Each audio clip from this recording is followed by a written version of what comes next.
Welcome to Chris McDaniel's America, here on the Midnight Ride Network, the home of the anti-establishment movement in this country. With me, as always, Jack Fairchild. Jack, how are you? I'm doing all right, Chris. Well, I can't imagine what's been in the news lately. I mean, nothing, right? It's slow news. Did slow something news. big happen over the last few days? No. Here's the thing. Yes, there was a conviction. Yes, there were 34 counts. Yes, it was a kangaroo court. Yes, it was a show trial. Yes, it shows a lot of abuses in our system. And we are going to talk about it, but not in the same way that everybody's talked about it. I mean, you all know what occurred.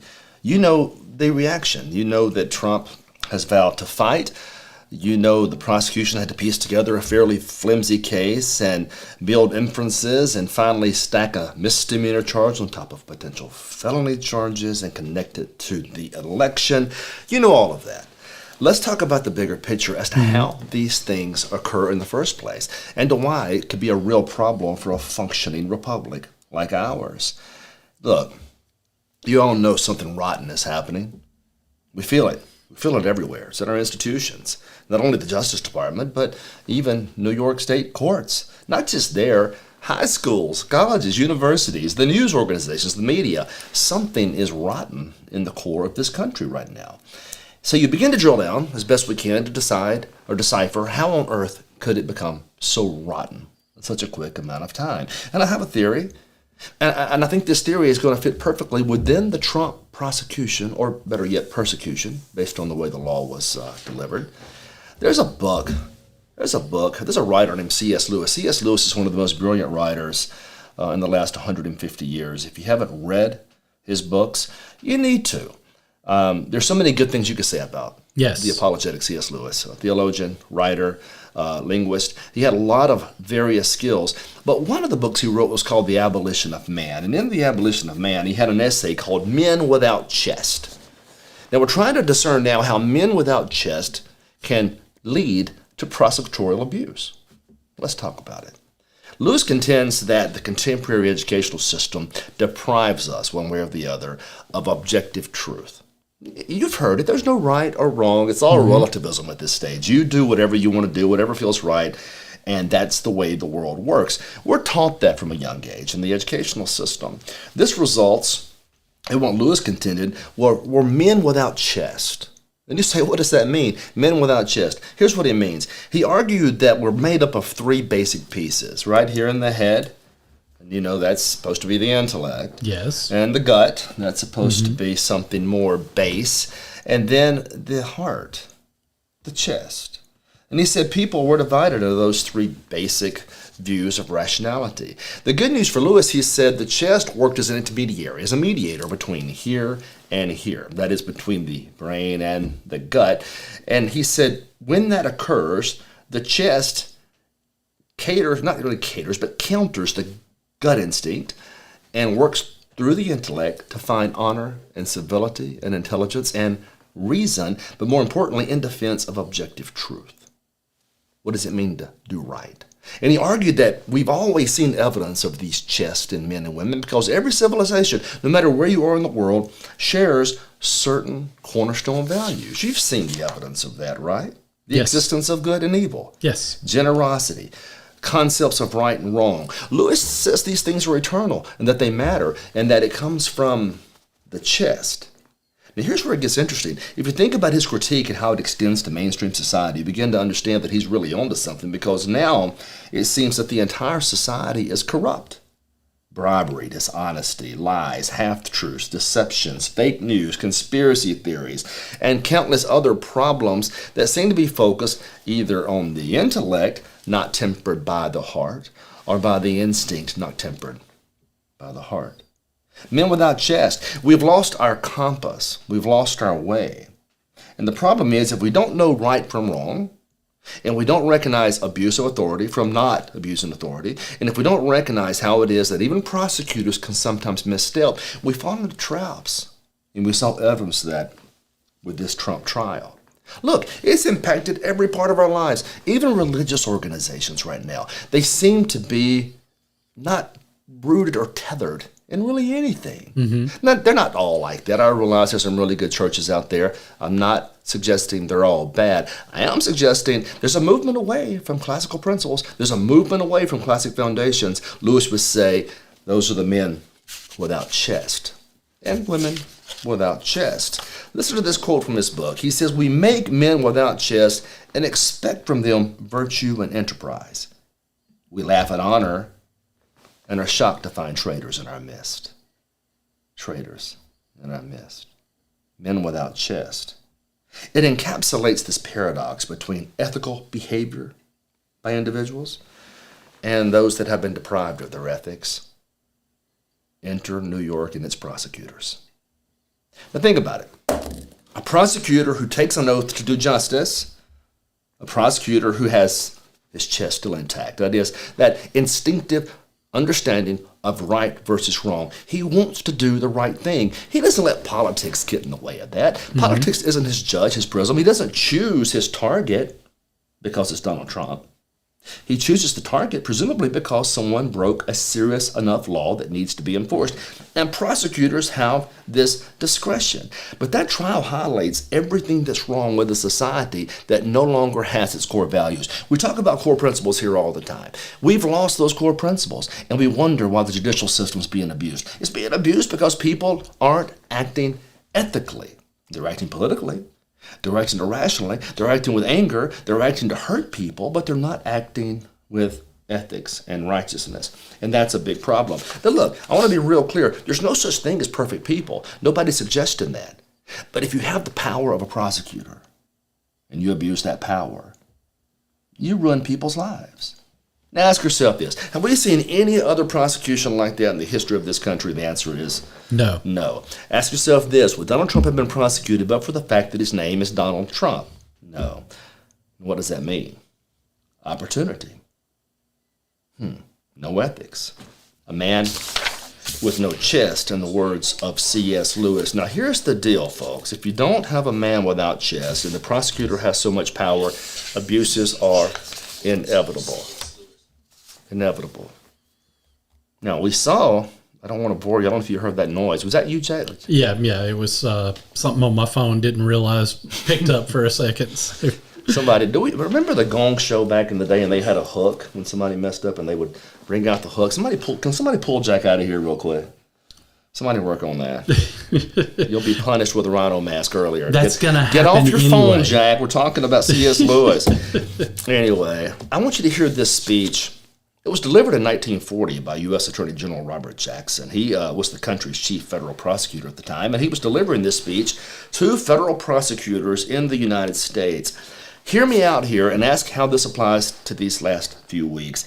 He says if a prosecutor can choose his cases, it follows that he can choose his defendants.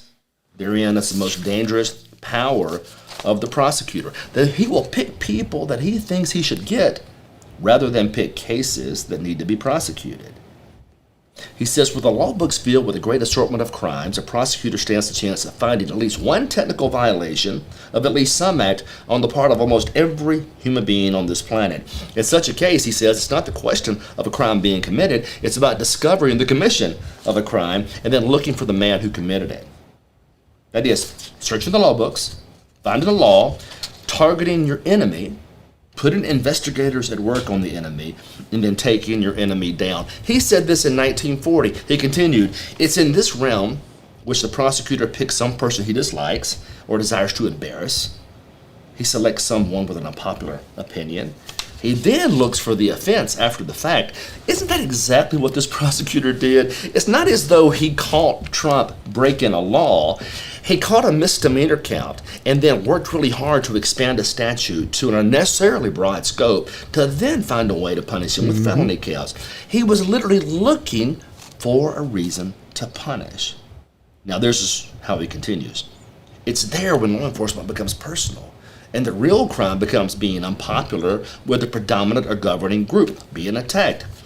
That's exactly what we're seeing. This guy was seeing this in 1940, and he was right to see it, because a prosecutor that can choose his victim or his targets as opposed to enforcing the law is a man with no ethics. And that's exactly what we saw in New York State, a man with no ethics. Now, you're an American citizen. I'm assuming you value your freedom and your liberty. What do you do now if you're a conservative and you're being targeted for your belief systems? And don't think for a second it doesn't happen. It happens all the time. Prosecutors have tremendous authority, tremendous discretion, but they have no ethics, it appears. Men without chest. Let's go further. It was a show trial. It did prove to us that everything the American left touches fails. Have you noticed that? Absolutely. I thought Dennis Prager said it right. He says that there are 25 examples of everything the left touches, it destroys.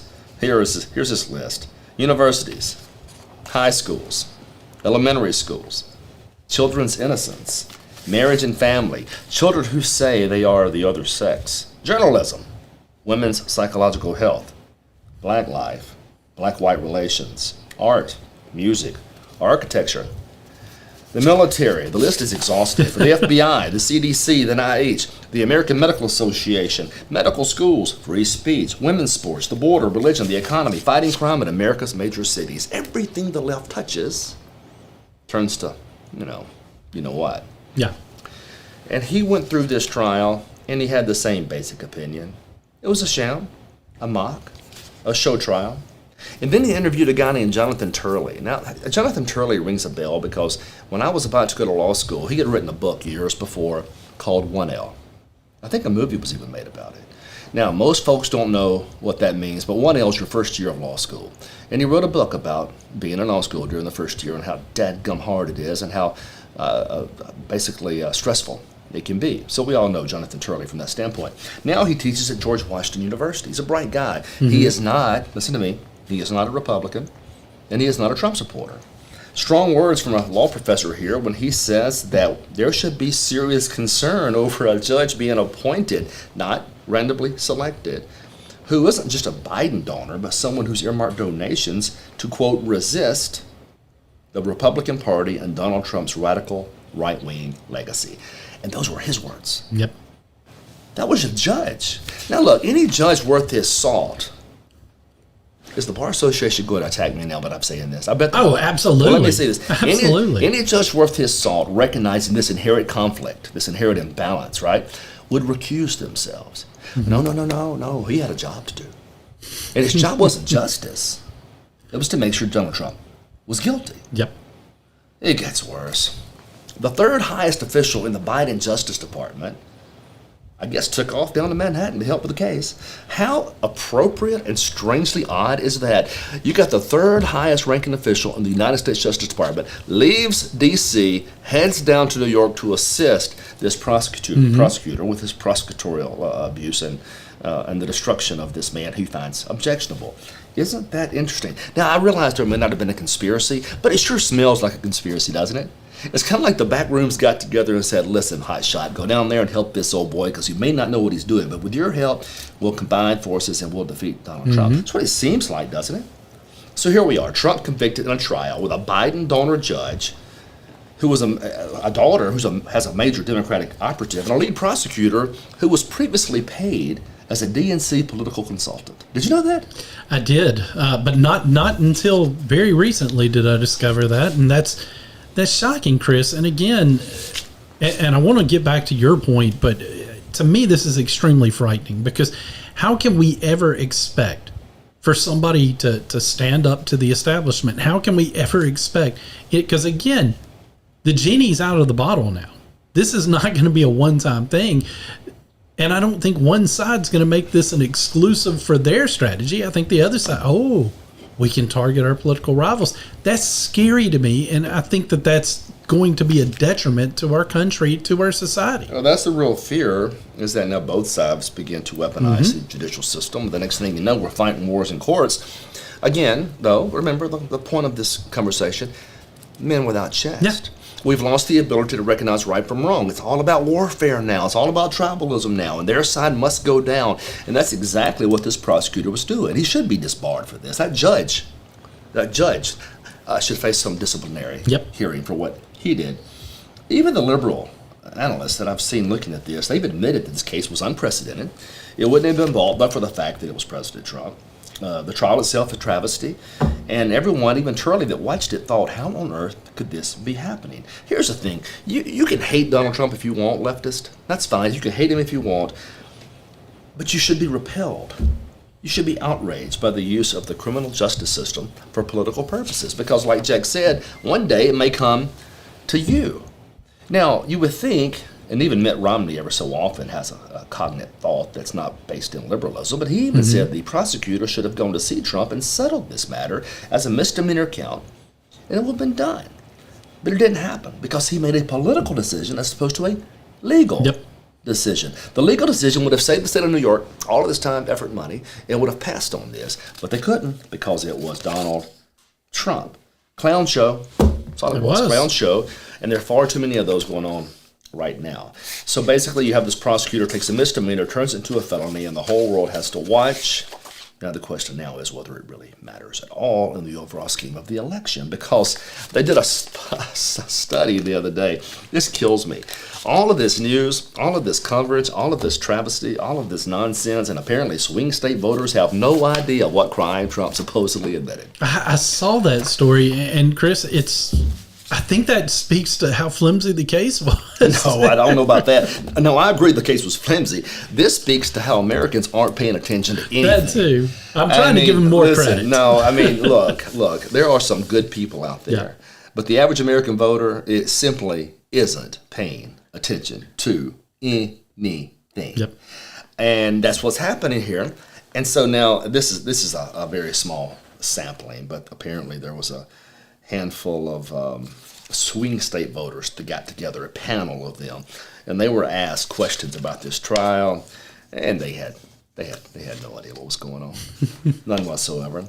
So that part of me, it's even more frightening, because if the public isn't engaged and alarmed by this, it will continue. Now let's wrap this full circle and let's talk about why this all matters. It's not simply about prosecutorial abuse and authority. It's not simply about a sham trial levied against Donald Trump and these charges brought against him and his life ripped to shreds in front of the whole country to see. It's a bit more than that. It goes right to the heart of conservative governance. It really does. We're not talking simply now about men without chest, men without ethics, men without the ability to recognize right from wrong. We're talking about something much bigger than that, and here it is. You young, budding politicians out there that think you can solve society's problems just by passing a new law every year. Do you know what you're doing? You're setting it up for abuse by people just like this. You may go into office thinking you want to pass a dozen different laws. Here's the trick, folks. We have too many laws already. Yep. We should be repealing these laws, not passing new laws, because every time we pass a law, we give some knucklehead prosecutor just like this the chance to take somebody down. Now, some laws are needed. Yeah. Granted, some laws are needed. Protect people. Protect life, protect property. But man, books and books and books and books and books of laws, the federal regulations alone couldn't fit on this table, and none of us have read those federal regulations, but each one of us could conceivably be prosecuted under a violation of those regulations. That's a scary system. And what happens is we always talk about limited government preserving liberty and freedom. It's not just that government encroaches upon liberty, it's that bad people take advantage of vague laws to prosecute good people. And that's what happened here. Vague law, widespread net, connected with a misdemeanor, bam, mysterious felony appears, a prosecution takes place, and I guess the state of New York is satisfied today. I'm not satisfied. There are too many laws, there are too many prosecutors, there's too much abuse in the system, and it happens every single day because people, these busybodies that go to D.C. and state capitals, they have to pass a law to look important. And every time that happens, your liberty shrinks. Every time that happens, somebody has to pay a price. In this particular instance, a vague law, overexposed, over-prosecuted, is giving President Trump or Donald Trump a difficult time.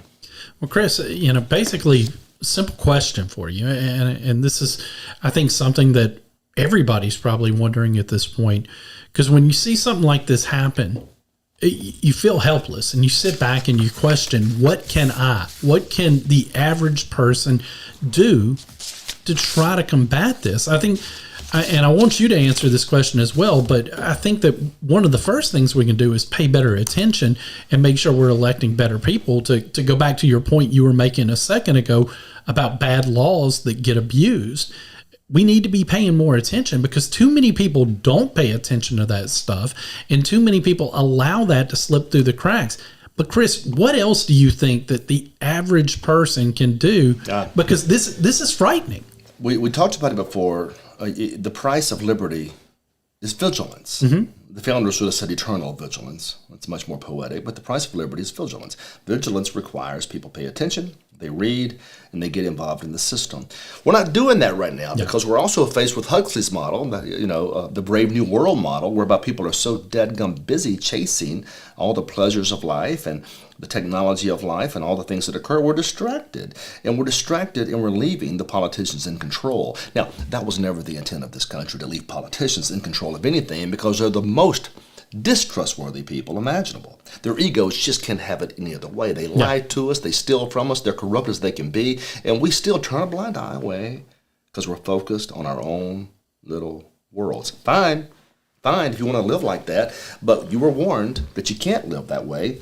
And if we continue down this path, it's going to be a bigger problem. Number two, you asked me a question. Number two, we will spend untold billions of dollars on one presidential race. Yes, we will. Not recognizing that President Trump standing alone can't solve the problems. We wish he could. We love him. We want him to be successful. By himself, though, we've seen the establishment, they all join forces and they all make sure that nothing occurs, which is right. They fight him every step of the way.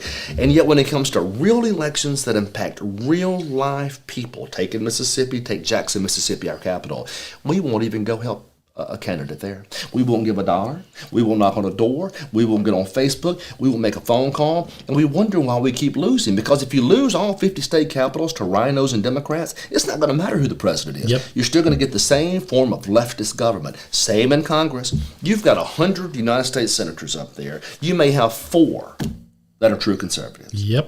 Okay, don't look at me like, you know who I'm talking about. You may have 4 that are true conservatives. You may have 44 others. They're just Mitch McConnellites is all they are.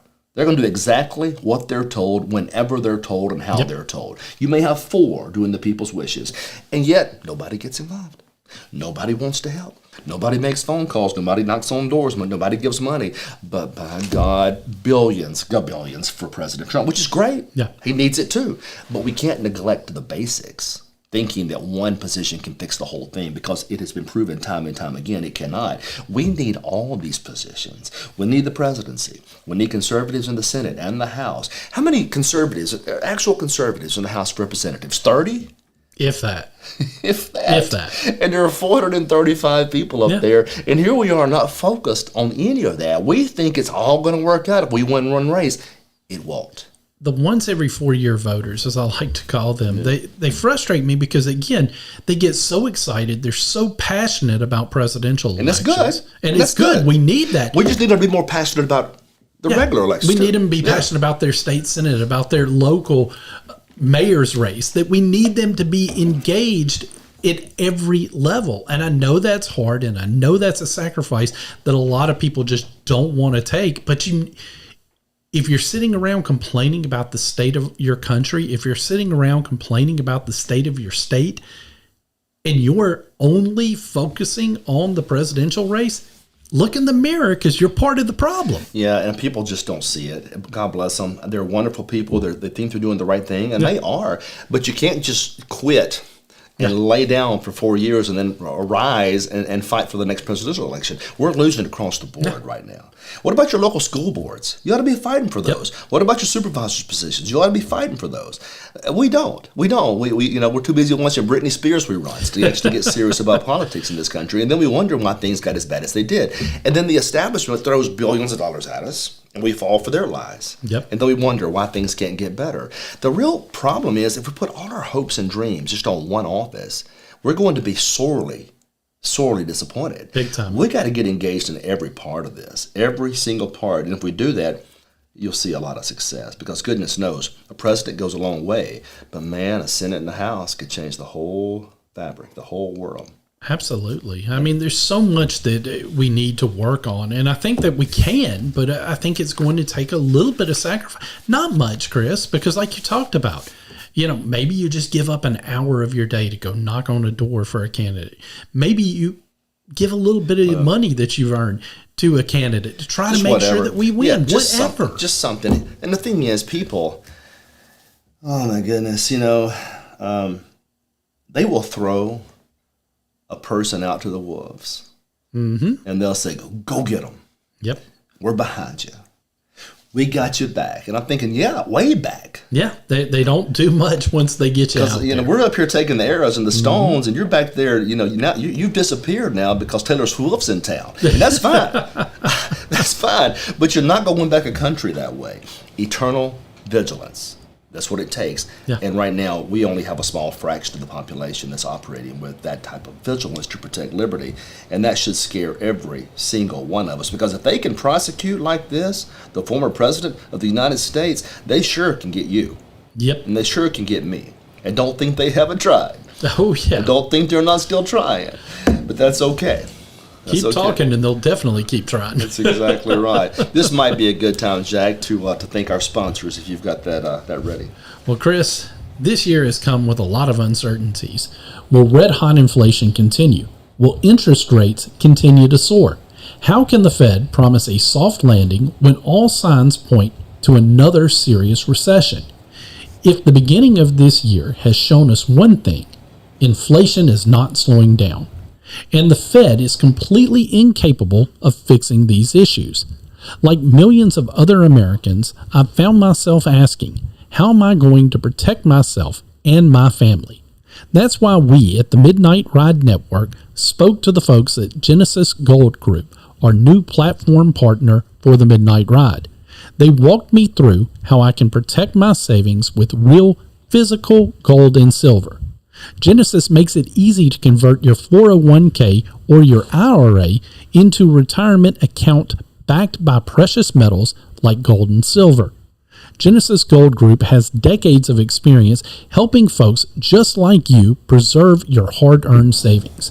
And the service provided to their clients is truly one of a kind. Call Genesis Gold today at 800-200-GOLD for a no-commitment informative consultation with one of their experts to find out if Genesis can be a fit for you. That's 800-200-4653 or visit them at midnightridegold.com. And when it comes to protecting you and your family's future, I'm excited to share with you another one of the Midnight Ride's new sponsors, Prepper Beef. Prepper Beef offers a range of freeze-dried beef and freezer boxes with steaks and roast made from high-quality all-American cattle. These products are made to last for up to 20 years, ensuring that you have access to premium beef for decades to come. By supporting Prepper Beef, you're not just buying beef, you're supporting American ranchers, values, and your family.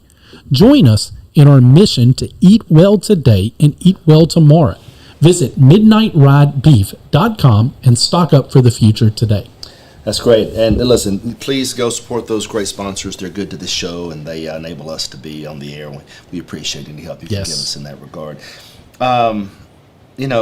Things are definitely not working out for Joe Biden the way he assumed. I think the lunatic fringe of his party believed that once the label of felon was attached to Donald Trump, that the election would basically fall into Joe Biden's lap. That's not happening. No. That's not happening. In fact, I'm seeing T-shirts now saying, I support the felon.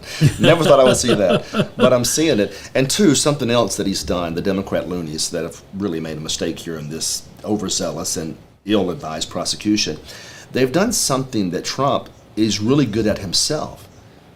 They've excited the base. And if you're a person running for an office, you have to motivate your base. And right now, the Republican base could not be more motivated than it is, but it seems to be all working out for Trump. And then lo and behold, today, if Joe Biden doesn't have a rational thought, entered an executive order, taking action on the border. It's only 3.5 years late. I'm glad you showed up with 150,000 illegals storming across the border every month. But now he's decided. I guess that last brain cell just clicked in, and he says, I think I'm going to do something. It's funny that it kicked in an election year, too. No, this is crass political nonsense. Here's what this is all this is. He realizes at some point there's going to be a debate. And right now he's trying to insulate him from the attack, but he's done nothing on the southern border. Now I guess he's prepared. Now when Trump says, you've done nothing, he can say, look, I issued an executive order. Yeah, 3.5 years late, you issued the executive order. And it's so neat. I mean, the same order he could have entered day one of his presidency, he's waited until he gets under hot water with the polls. And then he says, look, we're going to make an executive order that bars migrants who cross the border illegally from seeking asylum. That's a no-brainer. It should have been done a long time ago. It's just interesting that politics dictates that it be done now to Joe Biden. I wonder what else he's hiding. Is he going to become a conservative overnight, trying to pacify moderates in this country? Here's the problem he's got. He knows he can't, because the lunatic fringe that controls his party will abandon him, and he knows that. Yeah. So he's got to somehow try to keep these crazy people under this umbrella. And that's what he's doing. That's why he's behaving the way he's behaving. So we'll have to just see what happens there. Now, speaking of crazy, I wasn't going to do this, but we have a little extra time here. And I once told you, I guess, a show and a half ago, that we were going to start talking about some Facebook stuff. Okay. I made a post on Facebook earlier, Jack. Yes. I made a post on Facebook. I do that from time to time. Yeah. Do you? I didn't think you were active on Facebook. It's funny. Senator Chris McDaniel, by the way, Facebook. I don't do a lot of Twitter because prior to Musk and his takeover of Twitter, it was all liberal trolls and press people. Now I'm told I need to be on Twitter because... Well, now it's called X, formerly known as Twitter. You have to legally you have to throw in that formerly known as Twitter. Do I legally have to do that? They're going to prosecute me for that now? The Musk police will get you. Anyway, so look, I want to be clear about something. I am very much against a compulsory draft in this country. And that was a philosophical decision I made many years ago based on Ronald Reagan and Barry Goldwater.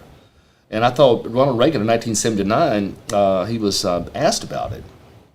And sure enough, there's always a handful of people that want to reinstate the draft. And invariably, it's always people like Lindsey Graham that want to reinstate the draft. Have you noticed that? Yeah, I have. If you talk to people who want to reinstate the draft, it's almost always fat, overweight, or old people that just want to wage wars, like Lindsey Graham. Yeah. John McCain's buddy. Yeah. Right. Lindsey Graham's never picked up a weapon, but he's ready to send our boys and girls into harm's way to fight for Ukraine, I suppose. Yeah, because he doesn't have to. No, that's exactly right. I've heard CCR's song. Yeah. I ain't no senator's son. Remember that? I do. I'm no fortunate one. Lindsey Graham's a fortunate one. And so he has no problem sending men and women to war when we don't really have any vital United States interest in that war, such as Ukraine. Yeah. Now, look, you want to send some aircraft over there, some tanks over there, okay, whatever. You start sending boys and girls, that's a problem. And you say, why are you bringing this up today? Well, I had a buddy of mine, Ryan Walters. You know Ryan. Yes. Ryan's a good guy, smart. He sent me an article today, and it was from the Mirror, UK publication, and it was outlining some plans that were found involving NATO and how NATO is doing their very best to get American troops moved to the front lines of this burgeoning war they may have with Russia. No. NATO's scared. Understandably so. You got that Russian bear growing. They got a big old army now in Ukraine. It's gone from 350,000 people who at one time were very disorganized to now 410,000 soldiers in Ukraine. And so Europe's rightfully watching this, and they're a bit concerned. They think within 3 years Russia could be in a position to wage war in Europe. But instead of NATO spending money, instead of NATO taking the actions to be preemptively get away ahead of this Russian bear, they're trying to figure out how to get Americans involved. Now, my concern there is this.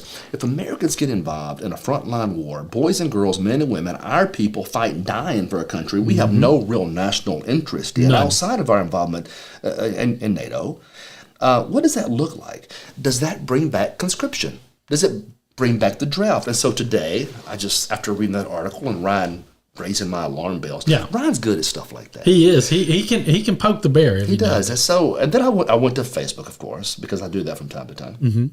And I posted. I said, I need to be clear, and I hope other Americans join me. I said, my sons will not be fighting in Europe's wars, especially Ukraine. You understand? Yeah. Now, I'm not sure what that means exactly, but I'm not letting them go. I agree. Not to fight for Ukraine. I'm sick of our young people dying for the sake of old men and their bloated egos, which is usually what war is, especially with people like Lindsey Graham. Yep. Okay. Now, if Lindsay wants to pick the rifle up, I will encourage it and say, get after it. Yeah. Don't pass conscription and come after my sons. And people say, well, they need to serve. No. That's a form. That's the whole point of this program. We talked about this once before. What does it mean to be free?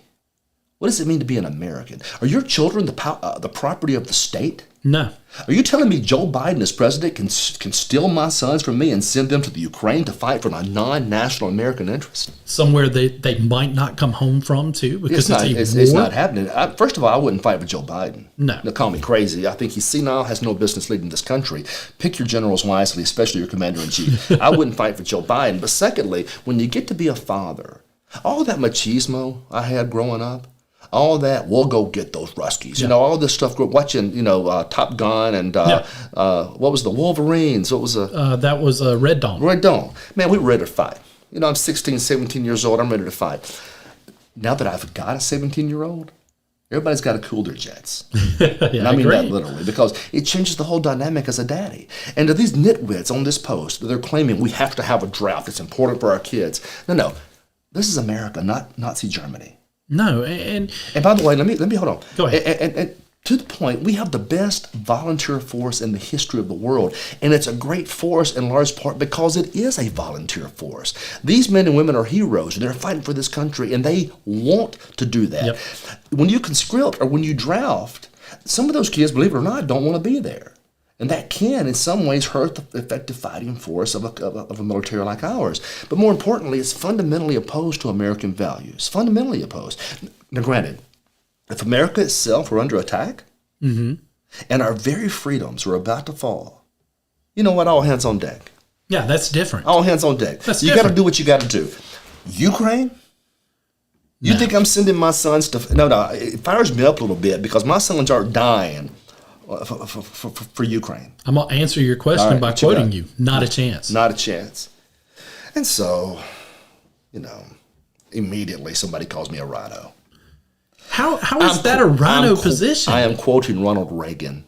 I'm quoting Barry Goldwater. I tell you it's a rhino position because we have warmongers in our party that are more concerned about flexing their muscle than they are actually fighting. They're the rhino. They're the rhino. Have people forgotten what war is like? Yes. Why do we do they think it's all Hollywood magic? You shouldn't earnestly wish for war. Young people die in war. We don't have anything more valuable, more precious than our young people. And to send them to the Ukraine to fight, not a chance in hell that's going to happen. Now, if you're thinking it should, if you're for a conscription, sign up, get after it. But not for Eastern Europe. Chris, it's really disturbing because, again, most of the people that are saying that we should have a draft and most of the people that are advocating this are the very people that are also complaining right now about the billions of dollars we're sending to the Ukraine. Yet they have more of a problem with money being sent to the Ukraine than our children being sent to the Ukraine. I'm sorry, but I see this as a complete absurdity.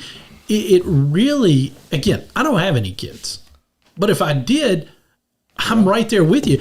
But again, I've been around your kids a lot. I will fight tooth and nail to keep them from going. That's another post I got attacking me. It was kind of funny. This old fella, well, you only care about your kids. No, dude. I said, read the second sentence of this thing. It clearly says, what's it say? Should I read it? Read it. I'm sick of our young people dying. I'm no English professor, but our young people connotes other than just mine. Yeah. If you read the second sentence, it's pretty clear. I'm talking about the draft as a whole. But again, I know there are exceptions to my general rule. Yeah. If the country's about to fail and they're literally on our shores, all hands on deck. Yeah. Give me one rational, logical reason for my son to die in Ukraine. There's not one. It's not going to happen. I mean, I'm sorry that fires me up, but it gets real when you get to be a dad. Well, I mean, it gets real if you actually understand the stakes here. Again, I'm not a dad. Yet I understand that we don't need to be sacrificing our youth. I understand that part of what makes our military great. Here's another one. So you're saying that you support your son's decision to dodge the draft, to fight for the Ukraine? Absolutely. I like the fact, too, that who are these people? Who are the... I guarantee you he's probably over 60 and he's perfectly comfortable. Oh, exactly. He knows he won't have to fight. You Exactly. see, he's tough now. He's tough on Facebook. We see a lot of this. These guys are super aggressive. Now let's go to war. Let's take care of business. And okay, go. Yeah. No, Doc, yeah, I'm too 65. old. Too old I'm for too that. old. Let's send your 17-year-old. No, not happening. But anyway, I think you see that frustrates me just a bit. As it should. It frustrates me, and I think that it should frustrate a lot. Look, I know I have a lot of friends that have kids, and I know that they don't want to see their kids fighting for a war that does not reflect American interest in any way, shape, or form. Here's the thing, guys. Again, we love this country. We have our heroes are our military people. We love them dearly. We're very proud of them. We have the best all-volunteer force in the entire world. I want to hear one rational argument in this day and age, under those circumstances, why you would need to force people to go to the Ukraine and fight. I don't get it. You get me fired up. You brought it up. It gets personal. You got me fired up. It gets personal. All right, more things that are getting real personal. And we got to, when I'm done with this show, this is going to be the last show. I told you that before. Because now we turn our attention to reparations. And every so often, I talk about reparations because I like to make people mad. And I did this once before. I don't know if you remember back in the day. When you pledged that you will never pay Why are you bringing that up? Because you were about to. I just beat you to it. No, basically what I said, and I stand by it. No, I really don't. I'm not going to jail. But I said if they pass reparations, I'm not paying taxes anymore. Remember that? I do. It made national news back in 2014. I do. It doesn't seem to be that radical of a statement considering that I don't like to pay taxes anyway. And I'm just looking for an excuse not to pay taxes. Exactly. But I said that, and yet here I am again opening up this can of worms. So there's a professor, I don't know if you've seen this story. It happened just a few days ago. He's at St. Joseph's University. I don't know the entire story, but he's got a lawsuit against St. Joseph because he was terminated because he criticized reparations. Really? Now, you're a professor. You have a right to your viewpoints. Reparations, certainly, I would think, is a divisive. Very divisive. That's right. And we'll get to that in a second. But I think it's also worth talking about on college campuses, isn't it? It is, very much so. All right. So he does, despite all the other opinions that are shared on this college campus, and most of which probably are antithetical to what he believes. Yeah. And this man dares to speak his mind. He has an opinion, and he's fired. The good news is he's sued. Apparently he taught there for 2 decades. It's not like he just showed up. 2 decades, 20 years there, and he was a baseball coach as well. Mm-hmm. And there was, he claims, some administrators that conspired with a few left-wing leaners to cancel him over some of these tweets he made. And sure enough, boom, gone. So let's talk about reparations and getting in real big trouble. What are the 10 reasons you think? The 10 reasons you think the reparations are a bad idea? 10 reasons? No, hold on. I'm going to go over each one. Then we're going to close down and run.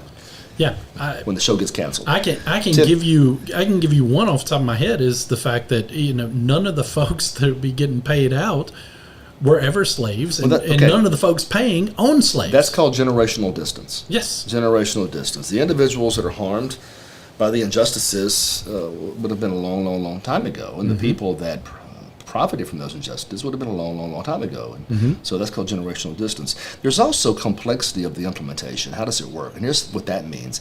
You do realize that a lot of people that are here now did not have any connection to those times at all. In fact, their families weren't even here in this country at that time. But you're suggesting that they should be a part of this process to pay. That seems remotely or completely unfair. There's also an economic burden aspect here. It's going to cost trillions and trillions and trillions of dollars. I've seen some estimates upwards of $30 and $40 trillion. That seems bizarre to me, considering that's the entire national debt right now. But it places a burden on people, A, that did not share in the guilt, and B, it can be harmful to the economy as a whole, wouldn't you think? There's so much more money leaving the private sector. Likewise, it's divisive. It's incredibly divisive. We're trying to get to a point in this country where we value individuals and don't look at things through a prism of race or gender, but just as individuals, and respect each other with dignity as individuals. To me, that's the cornerstone of conservative thought, right? We value you because it's you, not because of some skin color or because of some gender or because of sexual orientation even. Yeah. You're special because you're just an individual. That matters to me. It should matter to everybody. But this, once again, proves very divisive in that it punishes people that had no play or no stake in that occurring so many years ago, and it creates more division in this country, not less. Also, this whole focused on the past as opposed to present solutions. What about all the other programs we've got right now? Isn't there some offsetting principle there? I mean, after all, our country is the most equitable country in the history of the world. It has its problems, but it's been fair and it's been just, and no country ever has defended civil liberties the way this country has. Isn't that worth something?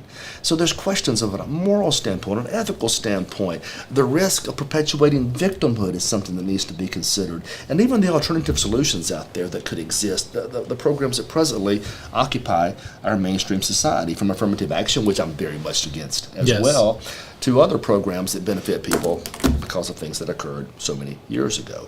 So this professor has a basis for an argument, and that's all it is. In a university where ideas should be respected, where arguments should be encouraged, and instead of allowing that to go forward, they terminate it. That's the problem. That's the problem. I don't care what his opinion is. Why don't we have it in a way that can be conducive to discussion and conversation and debate? And he has a legitimate argument here as to affirmative action and reparations being problematic for people rising and people being appreciated as individuals and people being kind to each other and dignified. He has that criticism, but in this day and age, you can't share it, Jack, or you have to find a new job. Well, it's ridiculous, Chris, because every day you look around and you find another story like this. Chris, there's a school district that I saw where there's a person there that is trying to say that all DEI things must be accepted, and basically that if you don't accept the notion that CRT, critical race theory, is real, that it's an example of the existence of white privilege and a poison to the culture and climate. So again, this is the stuff that we're starting to hear nowadays. And this person, I believe her name was Nancy Dome, who thinks that employees who are resisting CRT should be fired, much like this professor that you were talking about. So right here, Chris, you see another example of the insanity of the left, because all they're playing here is they're playing these race baiting games because they're trying to divide and conquer. If they can create the division, if they can keep us separated. Dome might actually believe that school that fired this professor, they might actually believe some of this nonsense, but a lot of them just love the division. Yeah, division's a real issue here. Speaking of division, my Facebook page is being divided by that same dadgum issue of conscription. Now, let me address one thing here. I won't use any names, but this guy argued that the draft, and he's a nice guy. I don't have anything against him. I think he's right to argue this. The draft, in my opinion, it taught respect for an orderly America. Now, think about that. So does national service. Yeah. What if the American left tried that? What if the American left came to your house and took your sons and put them on the front lines, I don't know, of Planned Parenthood, and made them serve for 2 years just to understand the other side for national order? You see how dangerous this is? The question isn't whether there were some positives or negatives. There are always positives. People serve. Discipline, structure. Yes. Right? They learn valuable skills. There's always positives when they serve. The question is, in a land of free people, what's positive about our kids being considered the property of the state? Nothing. We have to ask ourselves these tough questions philosophically, because if we use them for that property, conservatives, and we think it builds these types of character traits, what do you think the American left's going to do when they have the votes? How will they conscript your kids? Yeah. How will they draft your kids? And then what will your defense be? Lessons, orderly, jobs. The left could offer all of that with a national conscription service for volunteer work, for goodness sakes. No. I'm against that as well. That's why we volunteer in this country. We volunteer because we value liberty. The decision to say no, the decision to say yes, it is a fundamental American principle. Now, if you want to go back to the Revolutionary War era, where our very foundational country was at stake, you're fighting for American principles there. Fine. All hands on deck, like I've said. Ukraine, I'm just sick of these comments. Ukraine, you think the draft and sending my kids to the Ukraine is going to make them orderly? You think that's going to make them stronger? No, you're going to get them shot and killed in a war that we have no business being in. Can we be honest too that the military service, as great as it is, it's not for everyone, and a draft will be very non-discriminative. So you might have an individual that gets drafted, sent over there, is not cut out for it. I realize we have authoritarians on both sides of this debate. Yes. And we have authoritarians on the right that want to draft everybody and go to war because it's good for those boys and girls. We have authoritarians on the left who do the same thing and some of the public service because it's good for those boys and girls. No. It's their decision. That's called liberty. It's called freedom. And unless the very nature of the country is at stake, they have a right to say no. That's America. That's America. That's the way it's always has been. And that's the way it always has been, the way it always should be. Yep. And so look, I realize people have different opinions, and I love that. I'm not going to ostracize them. It's just that, I've got a heavy stake in this game. I got a 13-year-old, a 12-year-old, and a 17-year-old, and you got NATO, saber rattling over there and claiming they're going to put up American troops on the front line. NATO, no Europe. You can fight your own wars for a change. We've already bailed you out twice. Yep. We've already bailed you out twice. And, you see this coming, but you're too busy, having your crepes or whatever it is and having your teas. We've bailed you out twice now to figure it out. You see a burgeoning threat, a rising threat over there, and figure it out. Yeah, I mean, isn't it enough that we already fund NATO for the most part? Isn't it enough that we already fund the UN and all these other organizations, yet they want us to give our blood too? Again, and I think that's where some of the folks that are arguing against your point are losing you, is they're not understanding, or they're not hearing the part where you're saying, Ukraine, if it is a vested interest in our country, it's different. That's different. We're talking about the Ukraine. Somebody showed me the vested American interest in an Eastern European state that's been crossed by hundreds of armies in the period of a couple of thousand years. Yeah. Where's the American stake where my boys and girls have to die? Is it the dollars that we've sent over there? Is that why you're so willing to send American soldiers over there? Because you're like, well, we've got a lot of money invested over there. It's fine. Everybody has the right to their opinion. And I listen, I don't mind the comments. I really don't.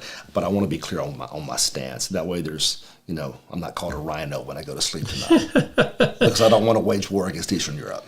You see, and we were on a good topic talking about... No, we weren't. No.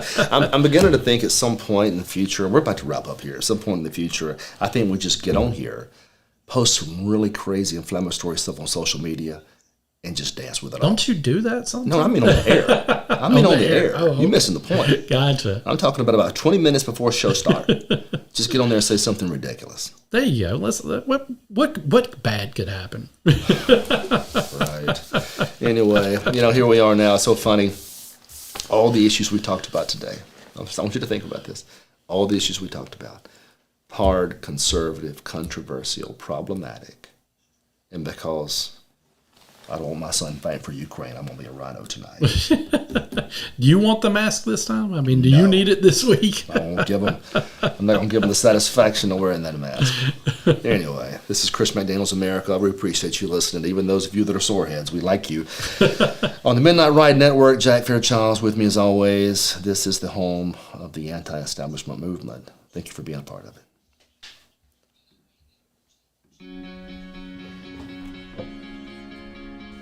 Looks like you've been sleeping well. Megan, he's back.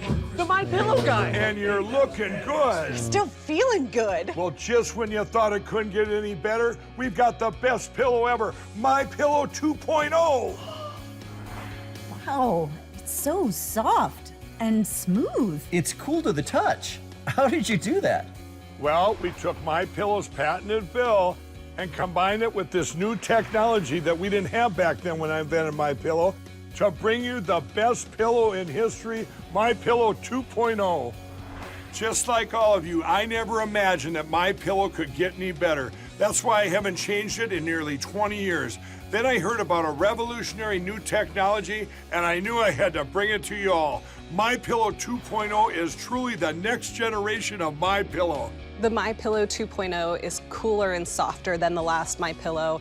It is so comfortable to sleep on at night. I look forward to going to bed, and I wake up well rested in the morning. Sleep is all about temperature and height. My Pillow 2.0's patented adjustable fill is going to give you the exact individual support you need from your head to your bed. And now here's where it gets even better. We've all experienced those temperature-related sleep interruptions where you get too hot, you toss and turn, you flip your pillow over to the cool side. Well, all that's gone with my brand new MyPillow 2.0 cooling fabric that's made with temperature-regulating thread. The best sleep just got even better. Whether you have a MyPillow or not, you need to get the brand new MyPillow 2.0. Call or go to MyPillow.com now. Use your promo code, and for a limited time when you buy one, you'll get a second one absolutely free. You're sleeping even better. And cooler, too. And you're looking good. Feeling good. I knew you would. Visit MyPillow.com.